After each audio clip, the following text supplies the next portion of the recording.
Hey, welcome back to No Hype Beer Reviews. Unless it's your first time, then welcome. Please consider subscribing. If you do, hit the notification bell, get all the updates. Rest every day's video. I'm joined by Scott again. What's up, Scott? What's going on, man? How you doing? Things are good. Things are good. Excellent. Um, I hope with you as well, obviously. Sorry, I'm like super excited when I get to the beer, but yes, Yeah, yeah, pleasantries. I hope you're doing yeah, well, yeah. Scott. Yeah, well, I'm a teacher as well, and we just had a mountain of snow yesterday, so I got a snow day, which is pretty rare in Colorado. Unless it snows a ton, we just kind of deal Yeah. with it. And I was coming off of because of the holiday last week. We're a 4-day week, and Mhm. so last week I took Thursday off to be with my 20-month-old son. So I had a 3-day week last week and a 2-day week this week. So It's not bad. life is It's life not is bad at all. So this is your Friday that we're reviewing this. I'm posting it probably on a Sunday. All right, so tell us about the beer, then we'll get into it. yeah. So this is another beer in the Bicentennial series of River North, and you've done Shadow Man, and then we did Father Time, the Yes. barley wine together. This is a Belgian strong, golden strong from them, aged in, as you found out, Kentucky bourbon barrels, 19.3%, Belgian candied yeast. I I really love this one. The most recent one I had of this was actually the double barrel that they put out 5-6 months ago. But love this one, and I'm excited for you to try it because I know that you're a big Belgian fan in general. Yeah. So All right, let's get into them. Yeah, I uh, am. I'm super excited. I'm nervous about the ABV, but I'm super excited to yeah, try this. I think you'll see that they just make it work. Oh gosh, yeah, That's so nice. a good aroma. Isn't that nice? Yeah, yeah, that's nice. And if you like big beers, like obviously for River North, you have to like big beers. As you've spoken about a lot, like even if you're hiding ABV well, and once you get to 15, 16, 17%, you still have to like big beers, Oh right? yeah, for You sure, still, yeah. for And sure. this is my proper glass where their 11th anniversary is coming up here soon, and they're releasing a quad barrel stout that's 22%. I'm pretty stoked about that one. So, but yeah, so on this, what do you get on the nose? Tons of barrel. That does have a good amount of barrel. Yeah. You know what I like too is you do get some of the alcohol, but it's not like just straight alcohol burn. It is like the spirit of alcohol, and then even like what the beer itself is bringing to it. It's still so much interwoven with the flavor or the aromas of the beer itself, not just like ethanol, which Right. I really appreciate. And again, like going back to the ABV, I mean, it is a high ABV beer. So on the aroma, no ethanol, and I'm here for it. Yeah. No, I mean, with the high ABV, they just get tons of flavor and impact from that flavor. The barrel is huge traditionally on all of these big River North beers. The head dissipated quickly, Yep. which is common and understandable. The legs are very nice, obviously, and kind of has a stickiness to it, even aesthetically. Um, yeah, and I get just it smells like a bourbon barrel. Yeah. Actually, it just smells like a rick house. I was just in Kentucky this last summer at Maker's Mark, and it has the essence of that bourbon smell That's awesome. that just kind of it's in the structure itself.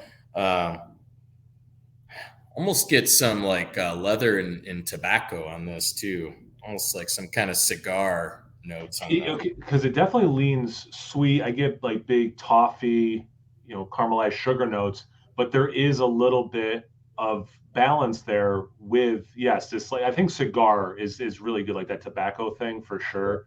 Kind of nice counterbalance. and the alcohol too. Like it's not just a sweet, Kool-Aid or whatever. Like there's, Right.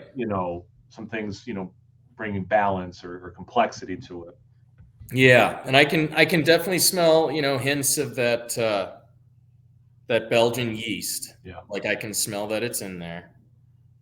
Um, no, and I really like, because some people are skeptical initially before they try this, at the high ABV, because you can make a high ABV beer and have it be trash if you just throw a bunch of sugar in there Oh, and for sure. let's For sure. pump it up. But they're like true artists. It's a small operation there, and it's one or two guys that are manning these barrels and pulling the nail and tasting it. So the quality control is about as good as it can be, and I think it is directly reflected in the products themselves. But anything else on the nose for you? You want to dive in? Let's get into this. Yeah. All Yeah. right. Cheers, Scott. Cheers.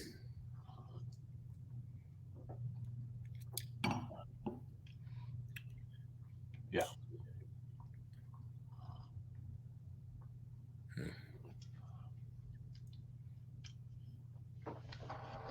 Yeah. Yeah. Almost has that kind of like liqueur, Belgian like ale liqueur type thing, because it is so strong, but it doesn't taste super boozy to me at the same time. I mean, I noticed the same thing first in the taste that I did in the aroma. There is alcohol present, but it's so nicely interwoven with the flavors of the beer in the barrel. It's not ethanol, it's not burn, it's a nice warming in the chest. Um, Actually, I mean, I think between what you said and what I said for the aroma, I get a lot of stuff in the taste. It's very barrel y, Yeah. but not overly wood to the point of like what's the word for it? Tannic, or Is that the word? yeah, I think there's it's not something. too many It's too tannic. woody. Yeah. You It's know? not acrid. Yeah, that's the word. Thank you. Yeah.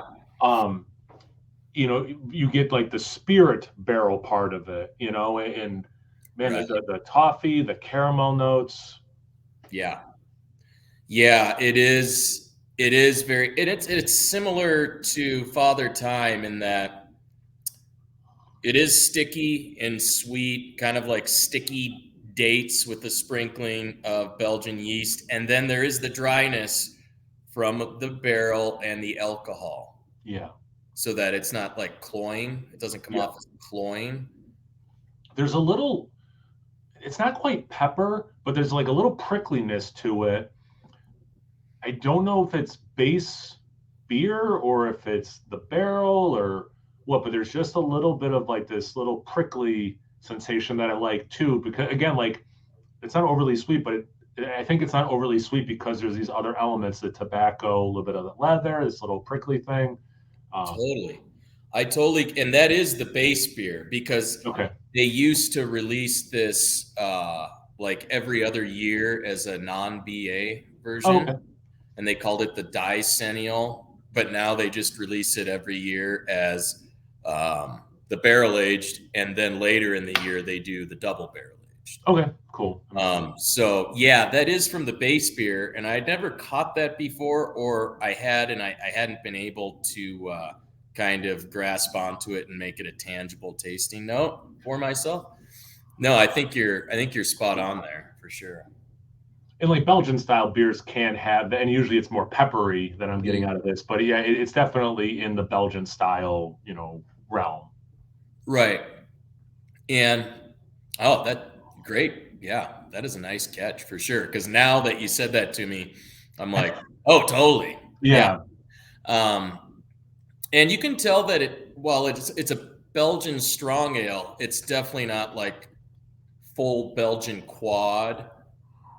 Like it doesn't like dive deep into like the funky aspects, which I love, of the quad, where we're like going full blown like prune juice type Yeah. stuff, or we're getting into that area, which their Belgian God complex definitely does. Like it just embraces all of that.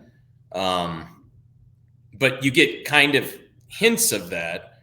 But I think that the a modest Abbey style golden is what it says Yeah, I saw that. on Yeah, the yeah, side.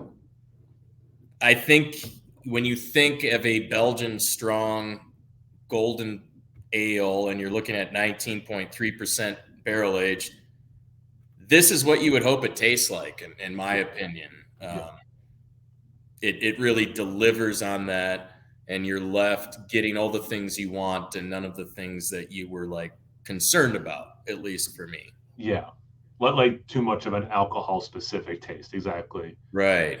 Or an acrid note from the barrels, as you Also said. true. Yeah. Good. I'm gonna try to articulate the best I can.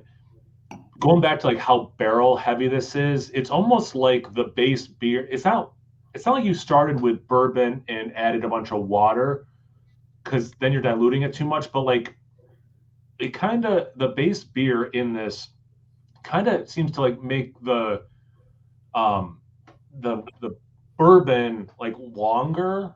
Um, I know Oh, it's gonna yeah. struggle explaining like getting it out of my head what I mean. Like it's if you like bourbon but you don't like beer, quote unquote, I think you would really groove on this because there's so much bourbon and the base beer is kind of like it's not quite a cocktail, but it's kind of like someone who knows how to make a cocktail correctly. The spirits interwoven, and like this one is so nicely interwoven, and it's beer. Don't get me wrong, but someone who's like, nah, I just like bourbon. I don't like beer. I think this has enough bourbon, and the base beer pulls those flavors out, plays well with those flavors. Maybe even at time mimics some of the flavors. So it almost just feels like the drink is very bourbon-y without just being bourbon. If Right. they can do for trying to articulate what I'm thinking. Yeah, it really accentuates the barrel, um, or the barrel accentuates the beer. Yeah, it's hard to tell. Both, yeah, yeah, maybe Yeah, both. and like I said, like when I first tasted it, it almost comes off, and a lot of brewery beers do this for me too, where it almost comes off as like a beer liqueur thing, where they Yeah, get their own category there. Um, and again, you do have to like sweet beers, but like there is a dryness to this at the end that you almost need that certain sweetness on the front, yes. you know? Yeah. And they definitely there ends up being balance because there is that sweet hit, but then there is definitely that drying from the alcohol and the barrel. Like it definitely balances out. But they go together there. I think one without the other, this would not be nearly as well executed, in my opinion. Yeah. No, I'll go on with that for sure. I maybe because I said cocktail out loud, I get a little bit of like orange bitters in there too. Oh yeah, Um, I can see and that. I didn't really get that the first however many sips, but there is a little bit of this orange thing in there as well. Yeah, I mean, I think this is quite good. Have you aged one of these for a year or more? Mm.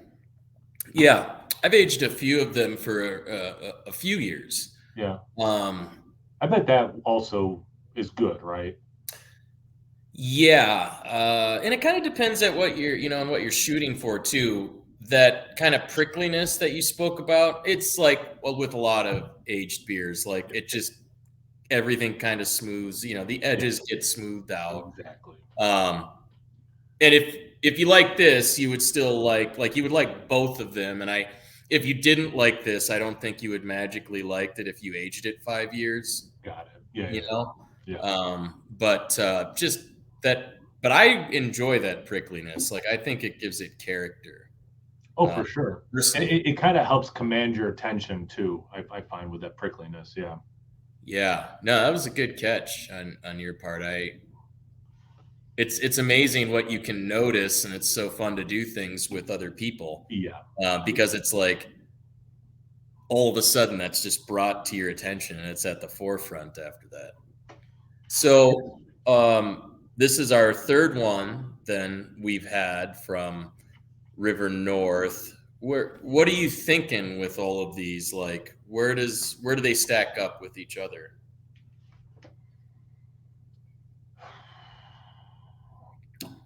Granted, I've liked all of them, which is a good thing. I think the Shadow Man might have it for me. yeah. How about you of the three? Yeah, it's hard for me to say, but the barrel on the Shadow Man is pretty spectacular. That coconut that it gives off is exactly exactly. When you have a BA stout that gives off that coconut, that for me is an instant like I want more of this. I can't wait for next year. And every single vintage, fresh up till about a year and a half or two, has that coconut. Nice. So I can count on that every year too. Yep. They've got that voodoo or whatever it is that they do with their bear. You know what I mean? Like, I don't know. We've spoken about this. Like, everybody wants that. Yeah. So everybody would do that if they could. Yeah. Like, I've gotten a lot of that off of like fresh parabolas in the past and stuff like that too, But the Shadow Man is one of, and my wife loves it as well, but that is one of my favorite barrel aged stouts. I think it kind of depends on the mood I'm into. Like, I guess I'm always in the mood for Shadow Man. Like, I never have enough, but like super cold day, like here it's like 12 degrees right now, and I've got 3 feet of snow along, the sides of my driveway. Yeah. And so, for me right now, this is like perfect. It's nestling in for a long winter night type deal. Yeah, exactly. But I'm glad that you've enjoyed them all. I obviously enjoy preaching the gospel of the river.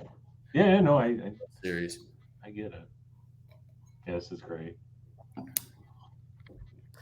What other beers would you like compare this to as far as like Belgian strongs? Man, that's tough because the orange thing reminds me a little bit of like bear with me, Dogfish has 120 minute. Not that this drinks like a hop head's heaven or whatever they say on that, but like that orange, I don't know if it's from the hops or what's making me get that, but like that note makes me think a big beer like that. And you get the Belgian thing, but it's not that in your face. Like I also wonder, like if someone likes like a golden barley wine and they're not really big on Belgian beers, I think they might like this beer too, So like my mind's going to a lot of different places. I love when you said the brewery, this does remind me of some of those beers. I can't think of specific names, but definitely ones I've had from them. Yeah, I won't be able to pull a name, but yeah, it's also it's unique. It's not like a lot of beers I've had. That's kind of like a 120 thing though, too, right? Yeah, there's not much out. And when you made that comp, and I was just kind of letting it sit in my mouth for 10 seconds, I could totally see that that correlation with the that orange marmalade note. Yeah, marmalade. That's a good one. Yep. Yeah. Well, and you get it's a little syrupy. Like there are. I'm not saying it's the same beer at all, but there are some overlaps. That's where my mind goes in a very interesting way. And in a lot of ways, that is kind of like a white or a golden barley wine anyway. Oh, sure. Sure. So it's not that big of a leap as it sounds, maybe. And I guess I didn't say much about the mouthfeel on this, but the mouthfeel on all of these Vicennials it's not medianoche thick, but it's definitely not thin. Like I would say medium full. Like it's right where I want it to be for this style. Some beers that get this high in ABV and they're too thin, I feel like it's just kind of it's missing a little something for me. Like it's not hitting the concept fully. Yep. And like this gets right to that level where you said it's almost got that maple syrupy thing going, Yeah, right? yeah, And Father Time was similar in that regard as yeah, well. Pretty yeah. similar mouthfeel. Shadow Man being a stout, I think is probably a little fuller, a little thicker. From Um, what I remember, that I'll go along with that. yeah, but no, I think you hit the nail on the head. And in the end, if you like big beers and you're into like 120s, I think you would at least love trying this beer in my Yeah, opinion. yeah, for sure. And I like that they're basically 12-ounce bottles too, which is nice with these bigger ABVs. I like that a lot. It All is right, nice, I am either got to pour more or we got to cheers. right? Any other thoughts or anything, Scott, before we wrap up? No, I think we said it all, and you've only got one more, and that's the quad, and maybe in 6 to 12 months we'll pull that guy out. That's what you told me. I got it. I don't know if you saw it. It's on my shelf officially to have some age put upon it. Yeah. Yes. Um, Yes. but yeah, no, thanks again. I appreciate it. And maybe a little news, breaking news. Be on the lookout All potentially right. for Scott to have his own channel. Just a Yeah. little heads up, everyone. Read all about it. Yeah. So eat, drink, listen. I'm gonna start. I want to get videos going, uploaded within the next couple weeks. So keep an eye out for that. Pretty similar taste to Kyle, so a lot of big beers. I'm a hazy boy fan myself, so be doing some hazies. I also love sours quite a bit, so a lot of hazies, sours, big beers in general. Keep an eye out for it. You know my thoughts on that. Yeah. All right. Well, thanks again, Scott. I really appreciate it, my man. Hope everyone out there is doing well. Let's see. How do I wrap these up? Let's see. Make sure you check me out on Instagram and Untapped. If you have any comments, comment section below. And I already screwed that up. That's the hard thing. When we were talking off camera, doing it together versus separate. My struggle when I do one with another person is it throws me off for my and no big deal. I hope I everyone's messed up doing your well. mojo. I As messed it long as I say imbibe at the end, people seem happy. So imbibe, everyone, up. safely.